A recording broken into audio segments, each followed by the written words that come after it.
¿Sí se ve? Sí, ya se está poniendo en la pantalla.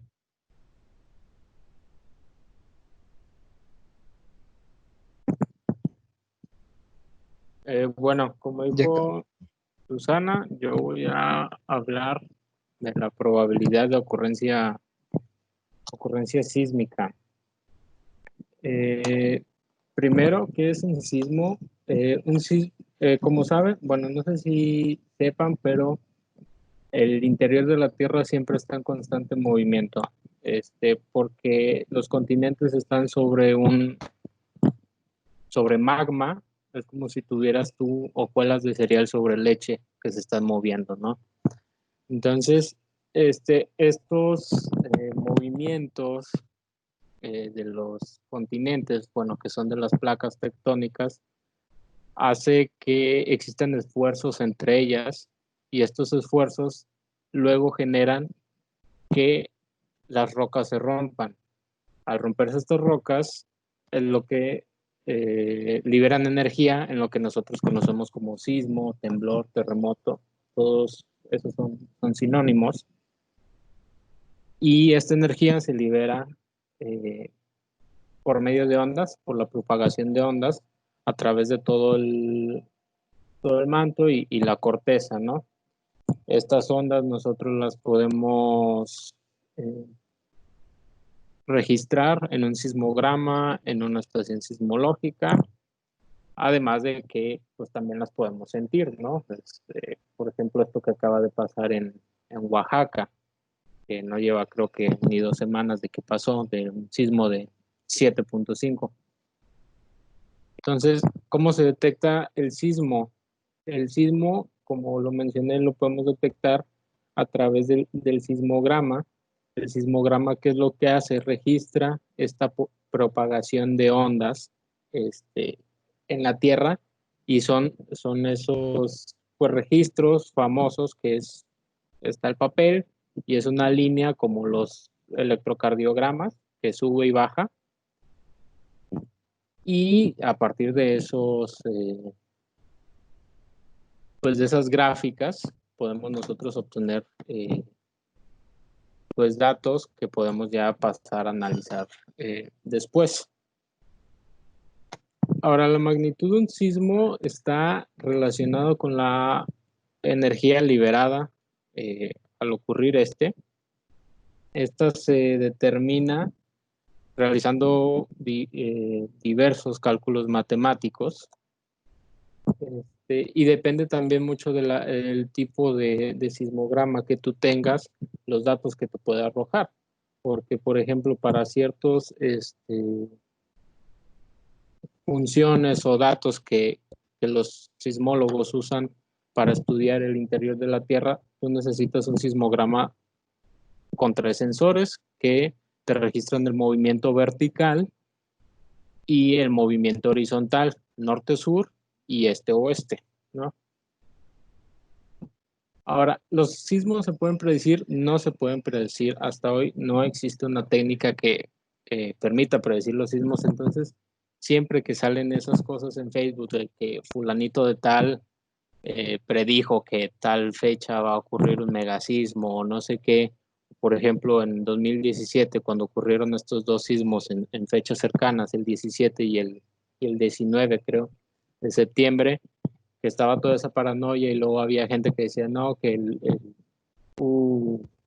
USGS, el sistema, el Servicio Sismológico de Estados Unidos, que había predecido que iba a ocurrir un sismo de magnitud, no sé, 9. O sea, todas esas cosas son mentiras. Un sismo no se puede predecir, no es algo que podamos predecir como el clima u otras cosas. Lo único que sabemos o de lo que podemos tener certeza es que va a temblar.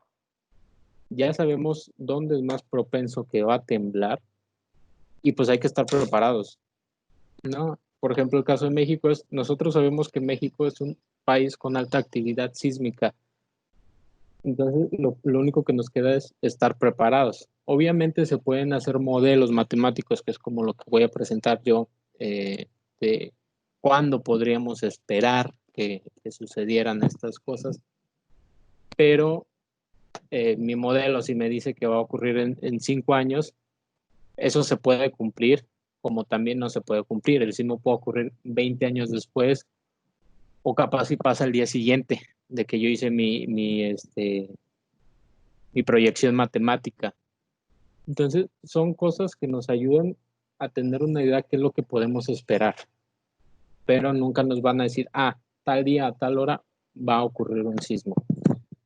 Y eso es también algo muy interesante de esta área, pues sí, de la física, que todos los días tienes que estar trabajando, porque cuando ocurre un sismo es analizar ese sismo y ya ponerte a trabajar para lo que viene. Entonces eso es algo muy interesante que tienes que estar súper activo, constantemente revisando los registros y estarte informando, porque una de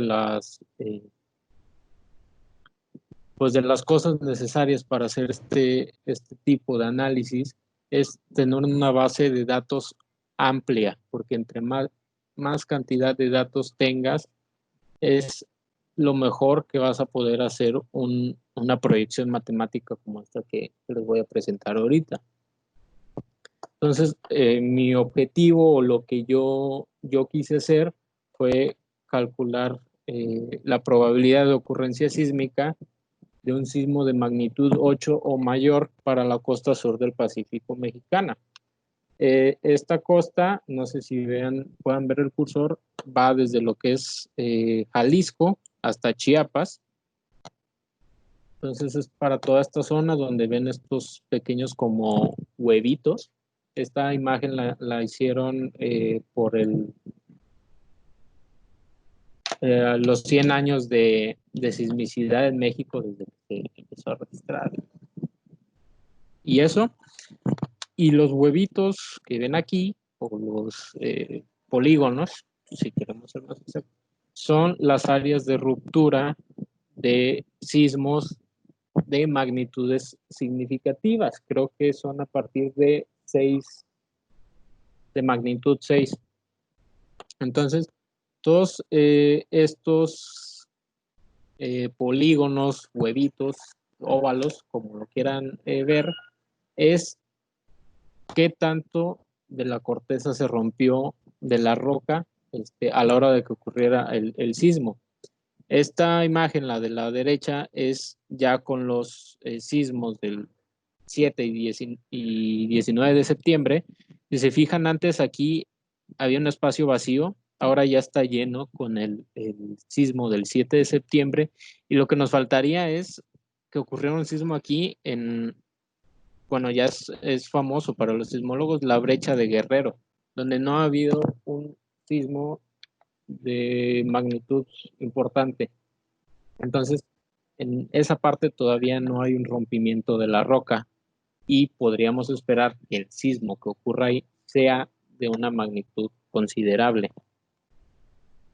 Entonces, ya después veremos cuál es la importancia de estas áreas de ruptura que les menciono, pero ahorita vamos a seguir con lo que sigue.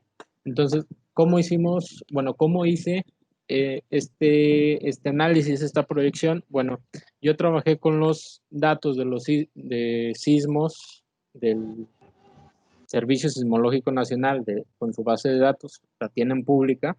Entonces, si tú te metas si googleas SN, te va a salir esto, ¿no? Entonces, yo trabajé con todos estos datos de 1900 a 2018 y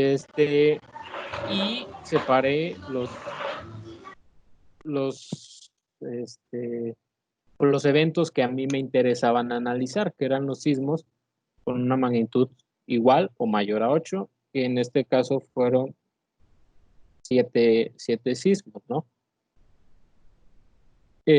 Ya con esos sismos, que fue lo que... Bueno, antes de pasar a lo siguiente, un sismo de magnitud grande, es raro que ocurra. Si se fijan en esta imagen,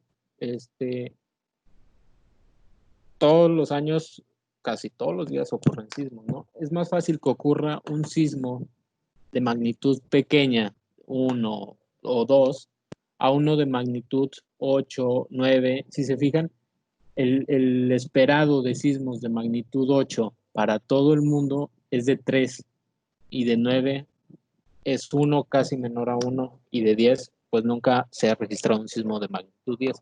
Ahora, esta escala, la escala de Richter, es una escala infinita, o sea, podría haber, o sea, se podría registrar un sismo de magnitud 12, pero es algo que nunca va a pasar, porque aunque se puede, físicamente los movimientos interiores de la Tierra y a cómo se presentan las características geológicas de todo el planeta, es algo que nunca va a pasar, pero es una escala infinita.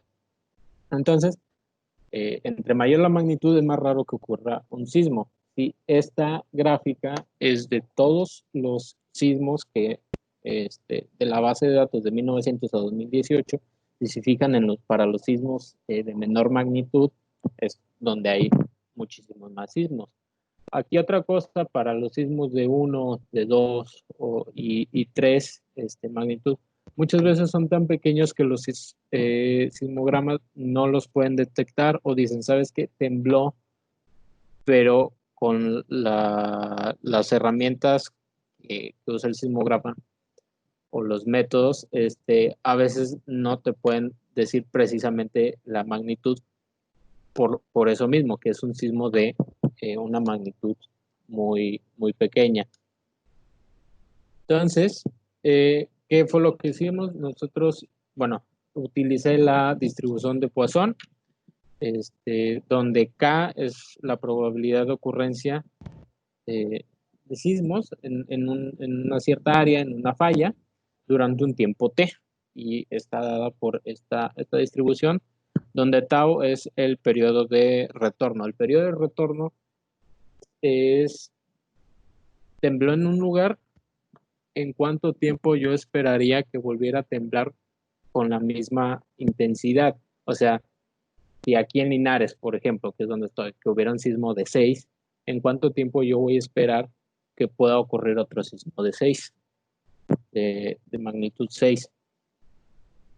Ahora, la probabilidad se calculó a partir de la integral de 0 a t de esta función. Perdón, de esta función. Y a partir de ahí empecé yo a tratar los datos, ya obteniendo esto. Puse como marco de referencia el año 1903, que es el primer año donde hay un sismo de magnitud 8 en el país que esté registrado. Entonces, a partir de hoy es donde yo empiezo a hacer mi conteo de años, ¿no? Para 1907, que fue el siguiente sismo, ya pasaron 4 años del primero. Para 1908 ya pasaron 5 años, y así para todos. Se hace la proyección a futuro para ver cuál va a ser la probabilidad desde el último año que ocurrió un sismo de esa magnitud, cuál va a ser la probabilidad para los siguientes años si es que no ocurre este sismo. Entonces, graficando la probabilidad de la función de densidad que presenté hace rato, obtenemos esto. Si se fijan, la gráfica, pues, en algún momento tiende a infinito, pero pues eso es algo que se espera obtener, ¿no? Ahora, aplicamos también el teorema de Bayes. Esto se ve, bueno, lo van a ver en probabilidad, si no es que ya lo vieron, y que es la probabilidad condicional, que es lo que les decía ahorita con los periodos de retorno. Si ocurrió un sismo, ¿en cuánto tiempo yo voy a poder esperar otro? Porque aunque los sismos sean eventos independientes, para que ocurra otro sismo de una magnitud igual, o sea, si ocurrió ya un sismo, vaya, no puede ocurrir un sismo de magnitud 8 si anteriormente no ha ocurrido ese sismo, ¿sí? Entonces, los eventos están condicionados a que ya haya ocurrido en un pasado.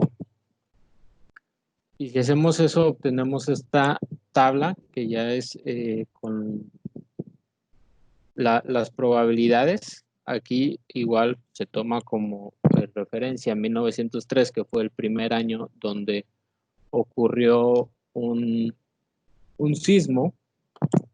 Y si nos vamos ya a 2017, que es la última vez que ocurrió un sismo de esta magnitud, a partir de ese año empezamos nosotros a calcular cuál sería la probabilidad de que en 2037 ocurra un sismo de magnitud 8, siendo que no haya ocurrido uno. Y esta sería de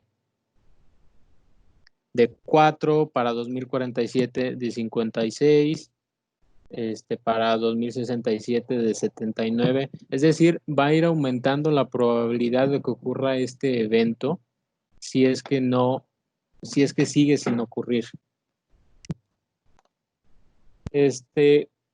¿Qué podemos concluir de esto? Los sismos no se pueden predecir, pero existen herramientas matemáticas que nos ayudan a saber qué es lo que podemos esperar en un futuro. Y esto nos sirve bastante, por ejemplo, en ingeniería civil. No va a ser los mismos procedimientos de construcción aquí que en la Ciudad de México. O sea, muchos edificios que están construidos en Monterrey, si tú los construyes en la Ciudad de México así como tal, se van a caer porque no están con las medidas de construcción adecuadas para aguantar sismos de magnitudes importantes. Ahora también, tener una base de datos extensa nos ayuda a tener un menor margen de error. Vamos a poder decir que nuestras predicciones son más precisas, aunque nunca vayamos a poder predecir un sismo como tal. Ahora, estos datos que yo obtuve, esta tabla que se obtuvo, fue un procedimiento meramente matemático. No se consideraron las características geológicas de la zona. Y esto es importante porque una parte no se va a comportar igual a la otra.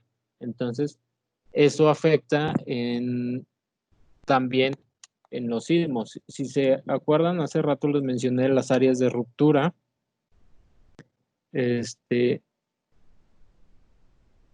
Las áreas de ruptura, se hizo un estudio y estas áreas no se solapan. O sea, lo que rompió el sismo aquí de 1902 no se empalma con lo que rompió el sismo el 7 de septiembre de 2017. Entonces, esto nos indica que esta zona se comporta de una manera, esta de otra manera, esta de otra manera. Entonces, esos también son aspectos que se tienen que considerar a la hora de hacer este tipo de estudios. Ahora, lo que sigue a futuro es hacer esto, pero para todo el país. Y para eso se tienen que regionalizar el país dependiendo de cuáles son las características geológicas de esa zona, de cómo se comporta geofísicamente, cuál es la dinámica de las placas en esa zona. O sea, no va a ser lo mismo la actividad la interacción de las placas aquí que acá. Entonces, eso es en algo que he estado leyendo bastante para poder hacer la zonación. Y, por ejemplo, esto es de un paper y justifica cuál es su porqué de las zonaciones. A mí no me gusta su justificación, entonces yo tengo que hacer mi justificación a partir de otro tipo de metodologías. Y pues eso fue un poco de lo que hice en ese momento. Esto lo hice hace un año. Ahorita estoy trabajando, ahora sí, para hacer las zonaciones. Y también hay algo que influye, que los cálculos, por ejemplo, para este tipo de zonas, no van a ser los mismos cálculos que voy a tener que hacer para estos. Cambian también las distribuciones que se usan para calcular esa probabilidad. Y pues sería todo de mi parte. No sé si hay alguna duda. Yo tengo una pregunta rapidísima. La otra vez estaba hablando con mi mamá y me comentó que ella ha notado que últimamente hay muchas noticias de que hay muchos sismos o terremotos muy, muy fuertes en muchas partes del mundo, que ella siente que son más comunes que antes. ¿Qué piensas al respecto? No es que sean más comunes que antes. en el mundo siempre ha habido actividad sísmica. Por ejemplo, el anillo de fuego que va rodeando casi todo lo que es la costa del Pacífico en América como en Asia y Oceanía. Es una zona de alta actividad sísmica. Lo que pasa ahora es que con esto de la pandemia y con otros sucesos que ha habido, estamos más alerta a eventos que puedan afectarnos a nosotros.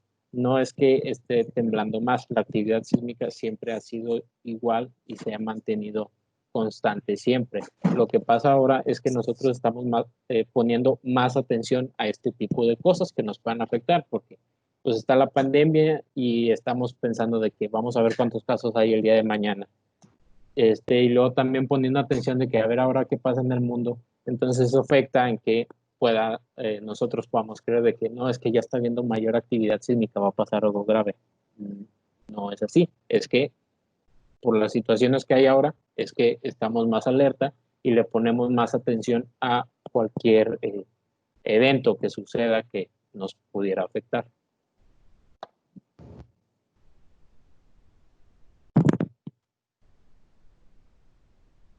No sé si con eso contesté tu duda. Sí, la verdad, yo también pensé que era más como paranoia, ¿no? Por lo que tú dices, por la situación actual. Pero gracias, Carlitos. Va. Y pues no sé si hay alguna otra duda. Yo tengo una, Carlos. Con base en lo que tú investigaste, o no sé si ya haya personas trabajando en ello, tú podrías decir que en el futuro hubiese algún lugar que no pudiese ser habitable con base en la actividad sísmica. El ser humano siempre se las ha ingeniado para vivir en donde sea. El caso es en la Ciudad de México. El suelo debajo de la Ciudad de México es completamente inestable. Y también es una zona con alta actividad sísmica. Entonces, es como si tú tuvieras un plato de cereal y la Ciudad de México está sobre una hojuela del cereal. Entonces tú a la hora de mover el plato, el fluido que está abajo se va a mover mucho y la hojuela de cereal se va a mover de igual manera que la leche, que el fluido que está debajo de ella, a diferencia de un lugar donde el suelo tuviera características más rígidas. Entonces, para el ser humano nunca ha sido impedimento este tipo de cosas. También Japón, o sea, territorialmente es un país muy pequeño y está justo en el cinturón, en el anillo de fuego, es donde mayor actividad sísmica hay en el planeta. Entonces, no creo que en algún momento sea impedimento para nosotros, pero sí que se construyan las cosas con las medidas de precaución debidas.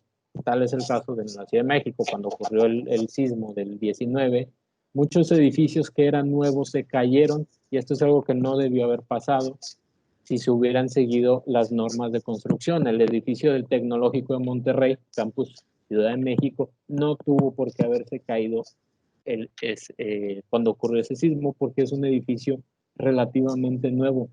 Entonces también hay que checar que las cosas se construyan como se deben, porque muchas veces el encargado de construir el edificio es de que, pues me voy a clavar este dinero, entonces invierto en material de menor calidad o no es igual si en las normas, y ahí es donde se ve reflejado, que al final es en vidas humanas, se perdieron, no sé cuántas vidas se perdieron, pero sí hubo uno o dos estudiantes de ahí del TEC que lamentablemente fallaron por este tipo de cosas.